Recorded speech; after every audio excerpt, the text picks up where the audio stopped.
Hey everybody, it's Tarl Yarber with Fixated Real Estate, and I'm here to show you guys our third walkthrough on this property. If you haven't seen the past two walkthroughs on this property, this is the grow house that we bought from King County Sheriff's Department here in Seattle, Washington. This house was completely raided just a couple months ago. This house had full floor to ceiling, complete awesome grow operation that was completely illegal here in the city of Seattle. And we were able to buy it because of the sheriff's taking it from the poor owners who was just trying to grow a business of their own, just like anybody else. But that said, the first video walked through the whole property to show you guys what it really looked like before we got into it. This place was a mess. Second video is right after demo. This video here, we're done with framing for the most part. We got one or two little things to do. Electrical is 99% done. Plumbing's 100% done. We're getting ready for installation and sheetrock in the next few days. So we're gonna cover this thing up here really shortly. I wanted to give you guys some tips and tricks on how to design a floor plan and what we had to work on with load-bearing walls, the framing scope, making sure that everything kind of communicated and talked together so that maybe you can plan your own floor plan a little bit easier and also take our advice so that you don't get charged up tons of money from your framer and your engineer when you can avoid those things. So come with me, let's walk this project and let's start upstairs where we ended the video last time.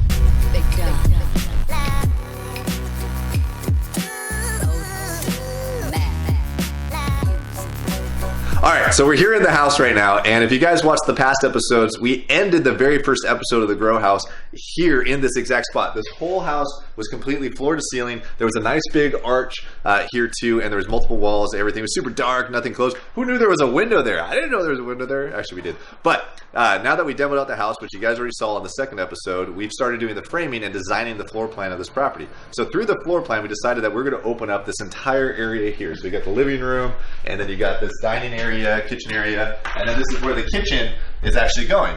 And on the second episode, I walked in here saying we're going to blow out all these walls here. Why could we do that? This is one of the keys to when you design a floor plan. You can make your framing super expensive if you want to. And one way to do that, the very first way to do that, is change the engineering, the actual loads of the entire house. If you want to keep your framing cheaper, you try to work off existing loads. This is almost a 100-year-old house. For some of you guys that watch these videos, you're in areas where like, shit, if you do a 1980s house, like that's like ancient. Here, 1980s would be like the newest house I think I've ever flipped in my entire life in the Pacific Northwest. That would be awesome. But this house is 1920s. And so because of that, there's some very large load areas. And when we did our floor plans and when we designed it, we were able to figure out the loads. You could work with engineers, architects to figure that out. But if you could frame off those existing loads, you're going to save a ton of money versus changing it around. One of those loads for us is that we knew that the joists run this way on the house. And when the joist runs this way, typically a joist can only go so far before it has to rest on something like a load-bearing wall. That's one of the loads. In this case, this and that wall and this wall way over there were load-bearing walls. So did we want to remove those? No, because we'd have to change all the framing there. We'd have to change all the joists running this way. We'd have to restructure the seat, like the roof up in the attic space. It'd be a lot of work, very, very expensive. So we had to figure out how do we work with this on the existing footprint. So in this example, we decided, okay, let's put a big, huge kitchen island here. Let's actually make an L-shaped kitchen. We're going to put a pantry nice and over here too for the kitchen itself. We closed off. This used to be a bedroom, and that used to be the living and dining area. And we're like, all right, this is going to be a really nice open floor plan. Because for whatever reason, in the 2000s, if you want to make value on a property, you just open everything up. We're going to open up the kitchen. So in this house, it works out really, really well. Now, one of our issues on this house too is we did not have a master bathroom. For us to get value on a neighborhood like this is going to be a 600,000 plus house by the time we're done in this part of Seattle, South Seattle, so it's not as nice as some of the other areas.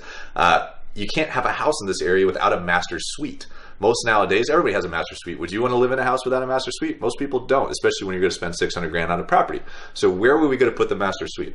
This is technically the main floor, so we need to find a way to do that. There was only one bathroom in this entire house, so we got creative.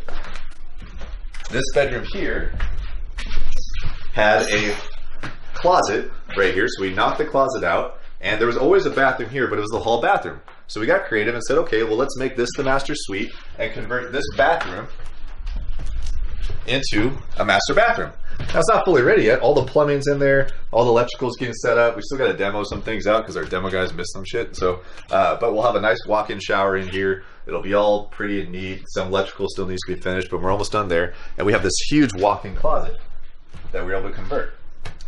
Now, why did we do this? this was already here. This actually was a headroom going into the basement. So we popped it up, made it a lot nicer for the headroom for the stairs. We'll talk about stairs in a moment, because in a 1920s house here in the Seattle area, you can leave existing stairs even though they're really weird. But if you start touching them and start messing with them, you got to bring them all the way up to code, and then you're really screwed in our neighborhood. So let's check out some other stuff we had to design. So if we had one bathroom in the house, and now that became a master bath, nobody's going to want to just use the master bath for everything. So what do we got to do? Add another bath. We had this extra space here. This used to be the kitchen. If you guys remember, the kitchen used to be right here in the old house. And one of the messages we gave, I think on the first video or the second video, is if you're redoing all the plumbing in the house and all the electrical in the house already, which we had budgeted to rewire and replumb this whole house, it doesn't cost us anything extra to move the plumbing and electrical wherever we need to go. It doesn't cost us anything at all. That's why it was easy for us to go, let's put the kitchen somewhere completely else, because it's kind of annoying to have it in dead center of the house. But we needed a bathroom. So, screwing out floor plans, figured out here's your new hall bath. So you go from your living room, kitchen, dining area, you got the master, you got coming up from the basement area, nice central bath located for everybody. Floor plan wise, this is the stairs I was talking about.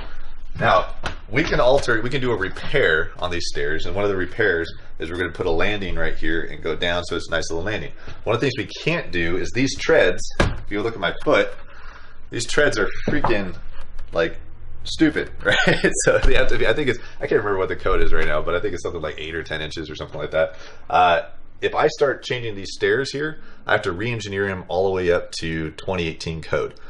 Can't do that right now because I have no place to put the stairs if I do that. These stairs would go out almost to the other side of the house if I had to do that. So we have to leave them where they're at, and it's just one of those wacky things of an old home. But one thing we could do is, if you remember in one of the videos, the ceiling used to be right here for these stairs, and you'd smack your head. So one of the solutions, build this beautiful dormer. So come on up here. Now, how do you budget all this stuff, right? Well, unfortunately, I wish I could tell you, only because you're watching from some other city, some other state somewhere, and every cost is going to be different no matter where you are. Lumber's going to be more expensive or cheaper. Your contractor's going to be more expensive or cheaper. We have framers that we work a lot with, and we know that we can get some stuff pretty affordable. So why not build this nice dormer? Now, your head, because if you can see this line here, this is where the ceiling used to be. So imagine me trying to go down these stairs. That's going to screw up resale value. The rest of this looks the same as the previous videos. We just ripped up the ceiling. We're going to be sheetrocking. Oh, here's a tip and trick on sheetrock. Let me guys ask you a question. One of you guys are probably going to comment on this and think it's stupid, but I'm going to call you out on it anyways. For us, this is just plywood, right? I would rather rip all this stuff out and call it a day. And a sheetrocker would love for you to rip all this out so they could re-sheetrock. A lot of sheetrockers will tell you it's going to be cheaper for you to rip this all out versus them go over it with more sheetrock. And that's actually true. It will be cheaper for you to do that with the sheetrocker. But what do you got to do when you remove all this paneling here? You also got to demo and remove all the paneling and pay for somebody to remove it. So sometimes it's just a wash. And I can't go in this room fully, but if I had to demo all this out in here, Nate, if you could look at that. If I had to demo all this stuff out and redo all of it, I have insulation in there. Some of it's blown in, old insulation. I have all the costs and labor to remove all that stuff. Plus now I have to redo all the insulation in here as well because it's all going to fall out because it's all this old wool insulation.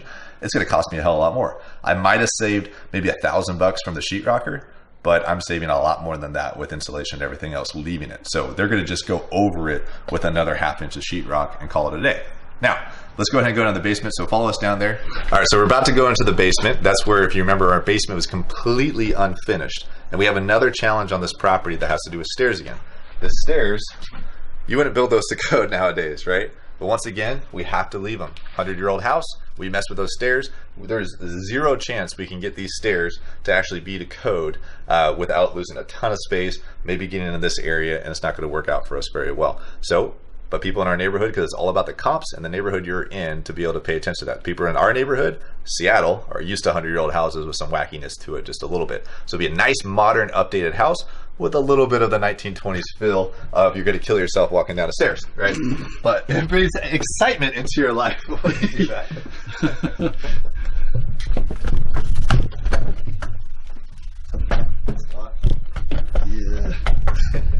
edit that out. The main message on this entire video for you guys on the update is paying attention to the loads on the property and how to actually frame around them as much as possible. If you remember upstairs, I talked about where some load bearing walls were. One of the loads, how you can tell really easily on this house, is you got these huge beams, right? We have a set of 3 sections of beams down here holding up the entire upstairs. If you ever have an architect, a drafter, or anything like that draft out all 3 levels of this house and you put them on top of each other, you can actually start seeing where all the common walls and loads are down, all the way down to these beams exactly. And that kind of can give you some ideas of which ones are load and which ones aren't, and you can move some stuff around. If you don't know, please do not be like some of the homeowners we bought houses from. They go, what's a load bearing wall? They just knock that crap down, and all of a sudden, maybe we should show you guys a video sometime about a house that we bought that a homeowner did that on, and the entire ceiling of the kitchen collapsed, and half the house started splitting apart because the previous owners didn't care about load bearing walls. So crazy stuff happens with that. So pay attention.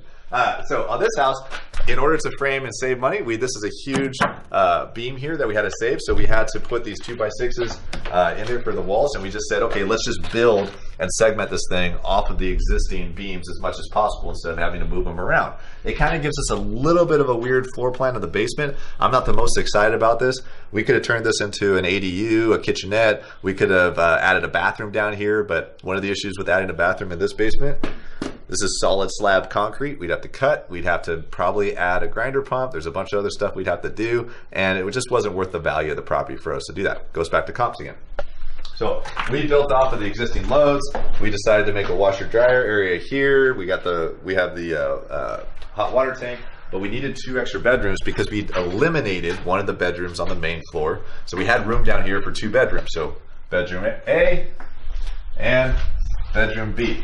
Right, so we did that, and you can see existing beams, framing directly off those as much as possible to save cash as much as possible on it. Comes up with a little bit of furring issues. We had to fur out these for your sheetrockers because your sheetrockers don't like going directly into cement. The only other odd thing about this house is we have this empty space here. We could have put a bathroom in here. We could have put a kitchenette. We could have changed a few things here. We could have made this a master suite. Could have done all those things. But there's a limit to how far you want to take these projects sometimes. It completely goes back to comparables. What do the comparables of your area need? This neighborhood, in order to reach 600 plus, we don't need to add another master suite down here. We don't need to make an ADU down here. We don't need to do any of this extra stuff and cost a ton of money just because it would be cool to do, right? Or it might look good. Remember that. Get your dollar's worth, right, on everything you do. If I'm going to spend $5 grand to do something on this project, it has to do one of 2 things.